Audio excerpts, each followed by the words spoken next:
Paula Mónaco, buenas tardes. Hola Julio, buenas tardes para ti y para todos quienes nos están escuchando y viendo. Gracias, Paula. Aprecio mucho que hayas tenido la posibilidad de platicar con nosotros sobre este tema de los traficantes de ADN. Roberto Cabrera, excomisionado nacional de búsqueda y quien fue alto funcionario de la Comisión Nacional de Seguridad, entregó 45,000 perfiles genéticos de personas desaparecidas a una empresa privada. Y luego vi, Paula, tu reacción en Twitter donde dijiste, no me lo esperaba, qué bueno, o sea, se está haciendo justicia. Y sin embargo, ¿qué pasa en esta realidad mexicana? ¿Se diluye la expectativa de justicia? Pues creo que hay como dos formas de ver lo que resolvió el juez Felipe de Jesús Delgadillo, juez federal, en sentencia que dictó ayer en el reclusorio sur varonil de la Ciudad de México. Por un lado, un triunfo sin duda de la pelea por verdad y justicia de familiares y de personas que impulsan esas batallas gigantescas en México, que es que se condene a un ex alto funcionario por el tráfico de ADNs, por copiar ser al menos cerca de 45,000 perfiles genéticos de personas desaparecidas y de sus familiares cuando era alto funcionario de la Comisión Nacional de Seguridad el día 31 de mayo del 2017, según la sentencia emitida ayer por el juez Delgadillo. Se los encuentra culpable de ese hecho. Se califica ese hecho como una violación a derechos humanos, se reconoce que los familiares son también víctimas, no solo el ausente, lo cual implica un reconocimiento importante, se reconoce la crisis humanitaria que vive nuestro país y se pide a la Fiscalía General de la República avanzar, seguir en investigaciones. Pero se emite una pena que en mi humilde opinión, no soy jurista, no soy abogada, no sé nada de eso, sino que lo reporteo como periodista, es un poco una decepción, porque si bien el fallo en lo general se condena, encuentra culpable y condena a un ex alto funcionario, termina dando una pena de 3 años de prisión en un delito, el ejercicio indebido del servicio público, que puede llevar hasta 7 años de prisión, termina dando una pena de 3 años, que acaba siendo beneficiado también con la posibilidad de llevar la pena en libertad si paga una fianza de 25,000 pesos y le otorga una multa, consideremos el agravante de ser servidor público y entregar perfiles genéticos, que creo yo es irrisoria e incluso ofensiva, de 3,019 pesos con 50 centavos. Entonces, si bien podemos considerar un logro que exista una sentencia en contra de Roberto Cabrera Alfaro por el hecho de haber compartido perfiles genéticos, una información no solo privada, sino considerada de importancia y de seguridad nacional, a una empresa privada que lucra con ello, demostrado ese hecho, que se le sentencia es muy importante, pero que pagando 28,000 pesos no tenga que pisar la cárcel y que el precio sea ese, creo que es bastante ofensivo. Fíjate, Julio, que realizar un examen de ADN cuesta alrededor en el mundo, el precio estándar son $500, 10,000 pesos. La persona que se comprobó, compartió, transfirió a una empresa privada cerca de 45,000 perfiles, está siendo obligada a pagar algo así como 2,5 pruebas genéticas.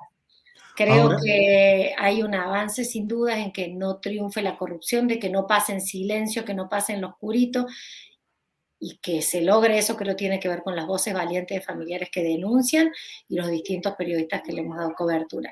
Pero la pena a mí, personalmente, me sabe a muy poco. Paula, para quienes nos escuchan, para la audiencia, el proceso es que un funcionario federal, un funcionario del gobierno federal, recopilaba la información genética de los desaparecidos en México, 45,000 casos. ¿Así es? ¿Perdón? La situación es que el gobierno mexicano, desde hace ya muchos años, recopila la información genética de los restos que va encontrando, se toman muestras de estos restos que aparecen en fosas, que están en CEMEFOS, que aparecen en vía pública, se toman muestras, pero también de familiares que otorgan su muestra de ADN porque para identificar a un resto óseo, hace falta contrastar la información genética de ese resto óseo con la información genética de al menos una, aunque generalmente son 2 personas de su familia que tengan un vínculo sanguíneo directo. Entonces, el Estado mexicano recaba esto, lo recaba para intentar identificar, y lo recaba desde hace muchos años, pero en particular desde que comenzó a agravarse la situación de seguridad en México, el gobierno mexicano cuenta con una base de datos, un software especial, que se lo entregó el FBI, el gobierno de Estados Unidos, como parte de la iniciativa Mérida. Es un software que se llama CODIS, digamos, tiene un nombre más largo, pero se resume como CODIS. Es el mismo que usan las autoridades estadounidenses, el que vemos en las películas cuando vemos o en una serie de policías y de criminólogos y forenses que se meten a buscar ese mismo programa. El Estado mexicano lo tiene, ahí se almacenan. Antes no se almacenaban en ese software en específico, pero sí se almacenaban. Lo que ayer el juez Delgadillo dictaminó es que Roberto Cabrera Alfaro, siendo alto funcionario de la Comisión Nacional de Seguridad, el día 31 de mayo del 2017, copió información de esa base de datos a una particular, a Mariana García Sosa, representante comercial en ese momento de la empresa central ADN SADCB, que tiene el nombre comercial de ADN México y que es una empresa que ha tenido manejos cuestionables, que ha tenido convenios con gobiernos estatales y fiscalías y que se perfilaba para ser una de las empresas confiables con miras a la gran identificación forense que México tiene pendiente. Hay más de 52.000 cuerpos en posesión del Estado mexicano sin identificar en el presente. Entonces, ayer se jugó una parte chiquita de una trama mucho más compleja. Un grupo de periodistas con auspicio de una beca de UNESCO lo publicamos desde diciembre del año pasado en una investigación que se llama Traficantes de ADN, que tiene una página web, traficantesdeadn.com. Somos las reporteras Wendy Selene Pérez, Luis Brito y yo, los fotógrafos Miguel Tobar, María Ruiz y los editores Guillermo Sánchez Cervantes y Francisco Sandoval. Ese equipo trabajamos esa investigación que está publicada donde se puede conocer esta trama más compleja. Ayer se jugó un pedacito. Hay otra carpeta de investigación abierta por otra copia. La actual comisionada nacional de búsqueda, Carla Quintana, que fue quien interpuso las denuncias, ha dicho que tiene expectativas de que esa otra carpeta permita abrir e hilar más el todo, pero sin dudas en el todo hay varias copias de eso. En la entrada de computadoras a oficinas de la PGR, en su momento en el año 2016, de la cual hay convenios que obtuvimos por transparencia, que se conectaron a la base de datos del Estado mexicano y copiaron información, porque una base de datos, un software necesita conectarse a la base de datos para funcionar, y que no sabemos si sigan conectados al día de hoy, al presente, teniendo acceso a esa información sensible y considerada de seguridad nacional. Y hay también otra trama de quiénes son los dueños, quiénes se benefician con esto, quiénes son parte de la empresa, cuánto dinero ganaron en este tiempo y cuánto dinero se estaba manejando como posible negocio en medio de la crisis humanitaria, donde más de 100.000 familias tienen dolor y una búsqueda que no permite vivir ni dormir. Otros ven un negocio y esta es una cara muy dolorosa de eso. ¿Aún no se tiene una estimación de a cuánto pudo haber ascendido el negocio, Paula? En el caso específico que se dictó sentencia ayer, la demandante Carla Quintana, uno de los documentos que presentó es una oferta por parte de la empresa Central ADN SADCB a la Comisión Nacional de Búsqueda por 70 millones de pesos. Si bien no se incluyó en la sentencia, Carla Quintana lo mencionó y los integrantes de la empresa en sus testimonios fueron quienes aportaron que la copia a la que hace referencia este caso que se juzgó ahora es de 45.000 perfiles genéticos. Ahora, eso es una copia. Según informan las distintas partes del caso, hubo más de una copia. Y se pueden sumar los dineros que implicaron los contratos que hasta ahora tenemos registrados con los gobiernos estatales, lo cual no significa que sean los únicos, puede haber más. Pero el cálculo, creo yo, se puede hacer más allá de lo que no sabemos, que puede haber sido algún hecho de corrupción directo entre funcionarios y la empresa, lo cual es muy difícil de rastrear para mí, pero no creo que lo sea tanto para el Estado mexicano, más allá de eso, el cálculo es el negocio de la identificación forense hoy y en un futuro no muy lejano en México.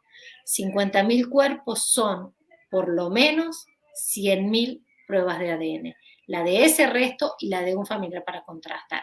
Pero considerando que para que sean fiables son 2 pruebas, son por lo menos 150.000 pruebas de ADN. Multiplicándolo por $500, da una cifra bastante elevada. Y esto considerando que las pruebas arrojen resultados válidos en el testeo. No siempre una prueba de un resto óseo arroja un resultado válido. A veces los restos no tienen carga de ADN suficiente para dar un resultado, entonces hay que probar con otros. Entonces no me atrevería a decir una cifra, Julio, pero creo que si empezamos a multiplicar da un número complejo que ya habla de millones de dólares y no de pesos. Lucro en medio de la tragedia nacional. Paula, pues gracias por esta explicación, por el contexto, la información, y hay que seguir atentos porque como lo has publicado tú y otras personas, caray, este tema que debería ser un escándalo nacional, no hay la suficiente difusión. Entonces, pues seguimos adelante en lo que sea necesario, Paula. Así es, Julio, muchas gracias. En las primeras audiencias de estos últimos días estábamos en algunos momentos había apenas 2 periodistas, 3. Ayer en la sentencia hubo 8. Ningún medio nacional envió fotógrafos a hacer guardia, a tomar retratos, excepto pie de página. Y creo que eso da cuenta de que sí hay mucho que investigar porque hay ligas de mucho poder entre propietarios, socios, beneficiarios, y ayer el juez lo exhortó a la Fiscalía General de la República a que continúe con la investigación. A su salida, el fiscal que compareció en declaraciones a pregunta expresa nos dijo que ese es el compromiso, seguir investigando, y esperamos que lo haga y que incluso la Fiscalía General de la República se investigue a sí misma, porque tenemos un contrato firmado por la Fiscalía, tenemos una entrada de computadoras a la Fiscalía y ninguna certeza de que esas computadoras hayan salido. ¿Quién copió o sigue copiando información de familiares desaparecidos y de restos óseos? Todavía no sabemos, y hay mucho por investigar. Hasta ahora la prensa hemos aportado tal vez más datos que la propia justicia. Ojalá que las instituciones avancen. Paula, muchas gracias, Paula Mónaco Felipe, y seguiremos atentos a lo que suceda en este tema. Gracias, Paula. Gracias, Julio. Buenas tardes a todos.